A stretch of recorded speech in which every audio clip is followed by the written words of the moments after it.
হে মহা অহংকারী আচ্ছন্ন জীব,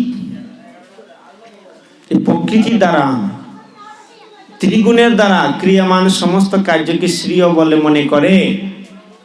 হ্যাঁ, সেই জন্য কোনো ব্যক্তি যখন অহংকারী হয়ে যায়, অহংকারের পতনের মূল জানেন তো?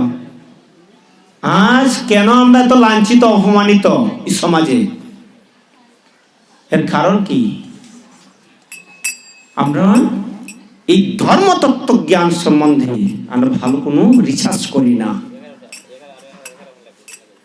অল্প অল্প একটু জানি, শোনা কথা জানি, তা নিয়ে আমরা এটাকে উল্টাপাল্টা উপস্থাপন করি। সেই জন্য ভগবান সুযোগ দিয়েছেন। এই শরীরকে আবার পাবো কি না পাবো কোনো নিশ্চয়তা নাই, কোনো গ্যারেন্টি নাই। সেই জন্য বললেন কি, বৈকুণ্ঠ প্রিয় দর্শনম। এই শরীরের মাধ্যমে আপনি আমি বৈকুণ্ঠর যে প্রিয় বাজন, ওনাদেরকে আপনি আমি দর্শন করতে পারবো। আর ওনাদের নিকটে বসে, তত্ত্বদৃষ্টা ব্যক্তির নিকটে বসে এই মূল্যবান যে এত অমৃত কথা, সেই তত্ত্বজ্ঞান লাভ করে আপনি আমার জীবনকে সার্থক করতে পারি, যা আলোকিত করতে পারি। এই জন্মেই আপনি আমি ভগবত ধামে চলে যেতে পারবো। হ্যাঁ, এই বারংবার সংসার চক্রে জন্ম মৃত্যুর চক্রে ভ্রমণ করতে হবে না। একটু যদি বিচার করে দেখি, থাকেন আপনি গৃহে, থাকেন আপনি মোটে, যে কোনো অবস্থায় জায়গায় থাকেন আপনি, আমি কিন্তু এটা প্যাকটা, কিন্তু বিষয়টা হচ্ছে আপনার ভাবনাটা কি, আপনার চেতনাটা কি, কোন চেতনায় আপনি আমি আছি, কতটুকু কৃষ্ণ কনসিয়াসনেস ভাবনায় আছি। চৈতন্য মহাপ্রভুর কথা গৃহে নরোত্তম দাস ঠাকুর গেয়েছেন। তিনি প্রেম ভক্তির মহাজন, যিনি স্বয়ং চৈতন্য মহাপ্রভু সেই নরোত্তম দাস ঠাকুর জন্য প্রেম রেখে গিয়েছিলেন। তিনি সেই ছোটবেলা থেকেই ভাবাবিষ্ট হয়ে থাকতেন, প্রেমে গদগদ হয়ে থাকতেন। হ্যাঁ, আজকে সেখানে দেখবেন এখন ইস্কনে বিশাল বড় মাঠ ক্রয় করে তারা মন্দির স্থাপন করেছেন কেতুরি ধামে। হ্যাঁ, রাজশাহী কেতুরি ধামে যাবেন, এই 2-3 বছর ধরে, আগে কেউ চিনত না এতটা, এতটুকু শুনতো কিন্তু এত মানুষ যেত না। কিন্তু এখন 3-4 বছর 5 বছর ধরে হাজার হাজার লোক সমাবেত হয় সেই প্রেমতলিতে গিয়ে প্রেম লাভ করার জন্য। লাখো লাখো লোক সেখানে ইস্কনের ভক্তবৃন্দরা সুন্দর ব্যবস্থা রেখেছেন, থাকার ব্যবস্থা রেখেছেন, লাখো লাখো লোকের ভক্তের প্রসাদের আয়োজন করেছেন।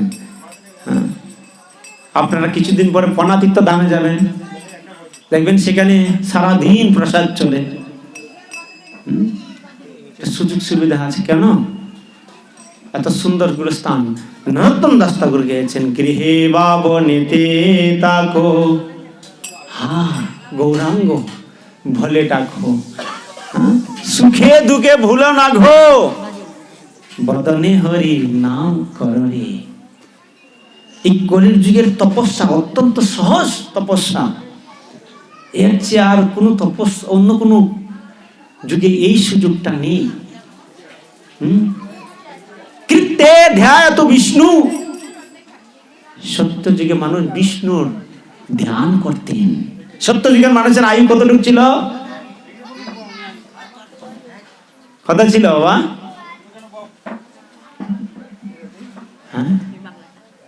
1 লক্ষ বছর বাঁচতেন,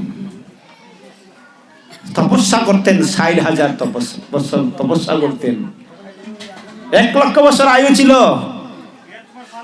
আর ওনারা তপস্যা করতেন 60,000 বছর, বিষ্ণুর ধ্যান করতেন।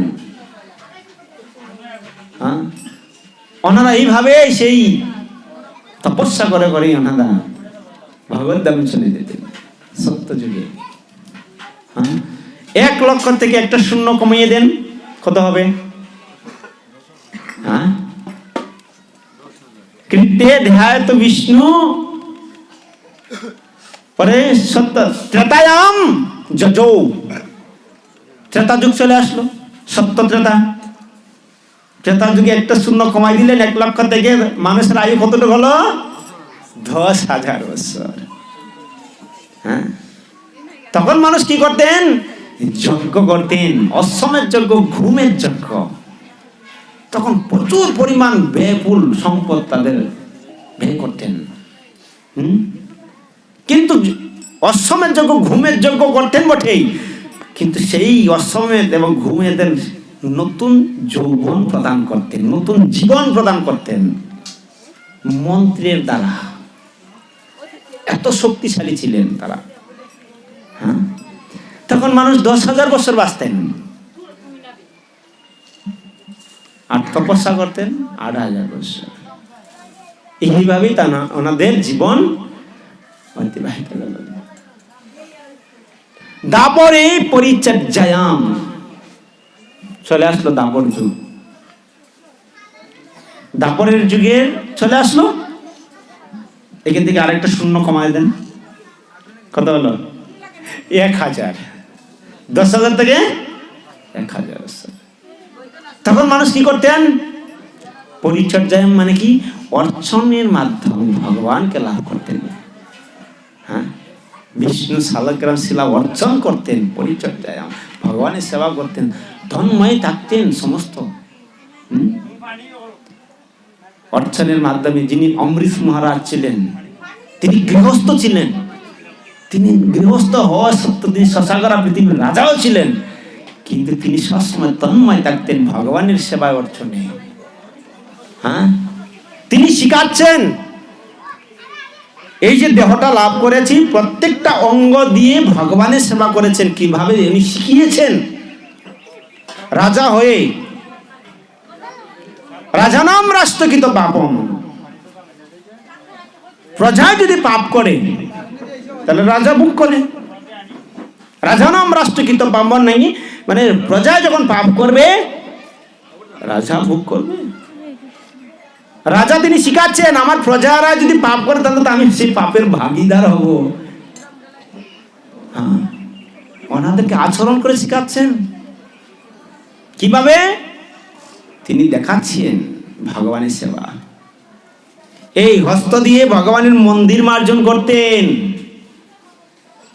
হ্যাঁ, ভগবানকে শৃঙ্গার করাতেন।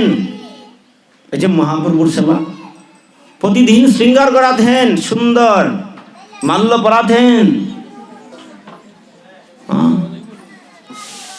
এই দেহ দিয়ে ভক্তের সাথে আলিঙ্গন করতেন। এই পদ দিয়ে মন্দির পরিক্রমা করতেন, তীর্থে তীর্থে পর্যটন করতেন, ভ্রমণ করতেন। জিহ্বা দিয়ে ভগবানের নাম করতেন, জিহ্বা দিয়ে ভগবানের প্রসাদ আস্বাদন করতেন।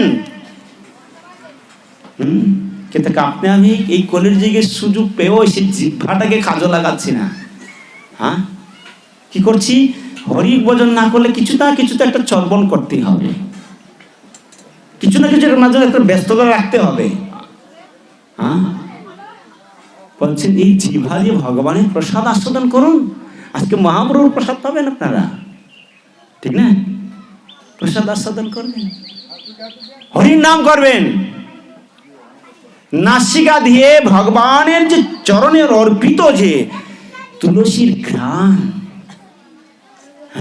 আস্বাদন করতেন।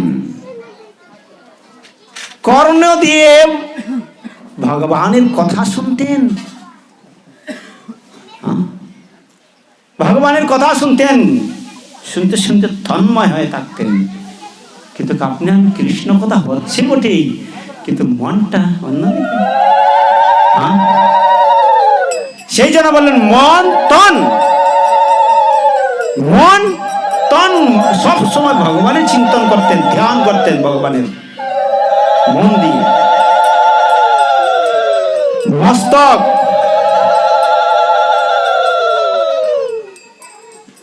এই মস্তক দিয়ে ভগবানের চরণে অষ্টাঙ্গভাবে প্রণাম করতেন। কারো কাছে মাথা নত করতেন না, মহাপ্রভুর চরণে মাথা নত করতেন। প্রত্যেকে শিখাচ্ছেন, কিন্তু আপনি আমি কি করি?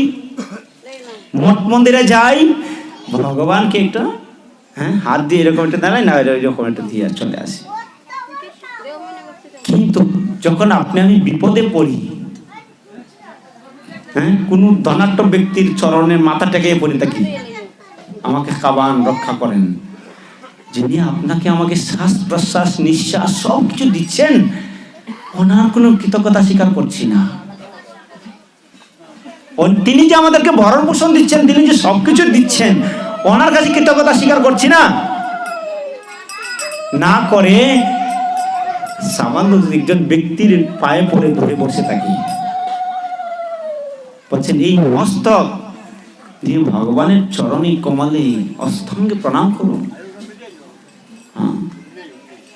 দেখেন প্রত্যেকটা অঙ্গ দিয়ে তিনি ভগবানের সেবা করছিলেন, শিখাচ্ছেন আপনাকে আমাকে। ভগবানের নাম করতেন, দিব্য নাম, প্রত্যেকটা অঙ্গ দিয়ে ভগবানের সেবা করতেন, শিখালেন। পরিচর্যা। তখন মানুষের আয়ু কত ছিল? মাত্র 1000 বছর। সত্যযুগ চলে গেল, ত্রেতা যুগ চলে গেল, দাপর যুগ চলে গেল, চলে আসলো কলির যুগ। কলির যুগে 1000 থেকে আরেকটা শূন্য কমিয়ে দেন, 100 বছর। 100 বছর কি আমরা বাঁচি? কেউ 40 বছর বাঁচে না, মাতৃ জটলেই হরে কৃষ্ণ। কেন? এই কলির যুগে সুন্দর একটি সুযোগ দিলেন ভগবান।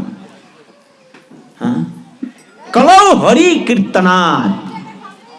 এই কলির যুগে একমাত্র তপস্যাই হচ্ছে কি? কীর্তন।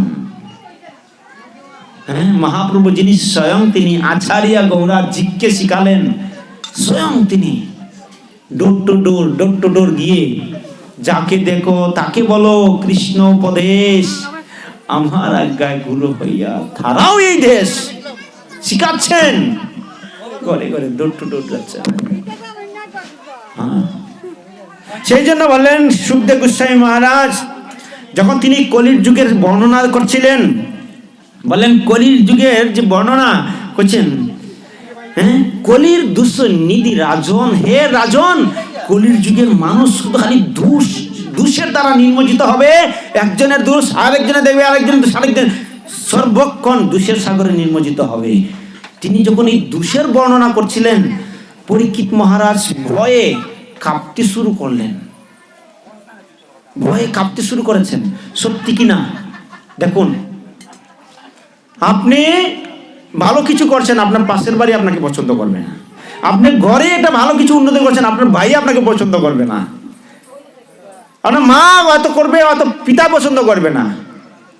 একজন প্রচার করছে, একজন সে ভালো কথা বলতে পারে, তার প্রশংসা না করে এখানে সমস্যা আছে। আপনারা মনে কিছু নেবেন না। কেন? আজকে সারা ওয়ার্ল্ডে এই সনাতন ধর্ম কে প্রচার করছে বলেন আপনারা? কে প্রচার করছে? International society for Krishna consciousness. অনেকে ভাবতে পারেন যে ইসকন হচ্ছে একটা আলাদা একটা ধর্ম, এটা হচ্ছে একটা সংগঠনের নাম। মানে হচ্ছে বাংলায় হচ্ছে আন্তর্জাতিক কৃষ্ণ ভাবনামৃত সংঘ, যা আপনার আমাকে সবসময় যেন কৃষ্ণ ভাবনায় যুক্ত রাখে। আপনি ঘরে থেকে আপনি কৃষ্ণ ভাবনায় যুক্ত থাকতে পারেন, কেন আপনি কৃষ্ণকে ভুলে গিয়েছি। কৃষ্ণ ভুলিয়া জীব ভোগবাঞ্ছা করে, নিকটস্থ মায়া তারা জাপটিয়া দেবে। যখনই আপনি কৃষ্ণকে ভুলে যাবেন, আপনি আমি ভুলে যাব, তখনই তো মায়ার দ্বারা লাথি খেতে হবে বারংবার, যেন আমরা সেই মায়ার দ্বারা যন্ত্রণা ভোগ না করি, কষ্ট ভোগ না করি। কৃষ্ণ কৃপা শ্রীমতী ছিল অভয়চরণারবিন্দ ভক্তি বেদান্ত স্বামী ছিল প্রভুপাদ। তিনি কলকাতায় তিনি আবির্ভূত হন। ওনার বাবা ছিলেন একজন কাপড়ের ব্যবসায়ী, কিন্তু একজন শুদ্ধ বৈষ্ণব ছিলেন। ওনার বাবার নাম হচ্ছে গৌরমোহন দে, মায়ের নাম হচ্ছে রজনী দেবী। রজনী দেবীর বাসনা ছিল আমার পুত্র বিদেশে গিয়ে ডাক্তারি করবে। গৌরমোহনদের বাসনা ছিল না, আমার পুত্র আস্তে আস্তে বড় হবে, সাধুগুরু বৈষ্ণবের আশীর্বাদ নেবে, সারা জগতের রাধারানীর মহিমা কীর্তন করবে। হ্যাঁ, আপনারা ভাবতে পারেন অনেকের ভিতরে এত ভুল ধারণা। আমি যদি আপনার সম্বন্ধে না জানি, কিছু বলতে পারবো? আমিও একসময় ইস্কনকে এত পছন্দ করতাম না, বলতাম ইস্কন কি এটা, কিন্তু যখন বৈদিক শাস্ত্র গ্রন্থ আদি পড়ে দেখলাম না, এটা সত্য, শুদ্ধ সাত্বিক সংগঠন, যা আপনার আমার সন্তানদের, যা আমাদের জীবনকে আলোকিত করে দিচ্ছে। হাজার হাজার ছেলে মেয়ের জীবনকে রক্ষা করছে, সুসাইড করছে, অবৈধ সঙ্গ থেকে বর্জন সংযুক্ত রাখছে, নেশার থেকে মুক্ত রাখছে। এটা হচ্ছে বৈদিক সিদ্ধান্ত, ভাগবতের সিদ্ধান্ত অনুসারে আজকে তারা সারা জগতে আন্দোলন করছে। হ্যাঁ, গৌরমোহনদের বাসনা ছিল যে আমার পুত্র সারা জগতে বড় হয়ে রাধারানীর গুণ মহিমা কীর্তন করবে। পারবেন আপনি? আমি বিদেশে গিয়ে যে কোনো একটা স্থানে গিয়ে হরির নাম করতেন। প্রভুপাদ 70 বছর বয়সে, 70 বছর বয়স তো ঘর থেকে বাইরে না কেউ, এক গ্লাস জল হাতে নিতে পারে না। তিনি 70 বছর বয়সে একলা ঘর থেকে একা একা ভাগবতম টাঙ্কে নিয়ে, হাতে একটা লাঠি আর ছাতা, হাতে পয়সা নেই। তিনি বাসনা করেছেন ওনার গুরুদেবের বাসনাকে পূর্ণ করার জন্য।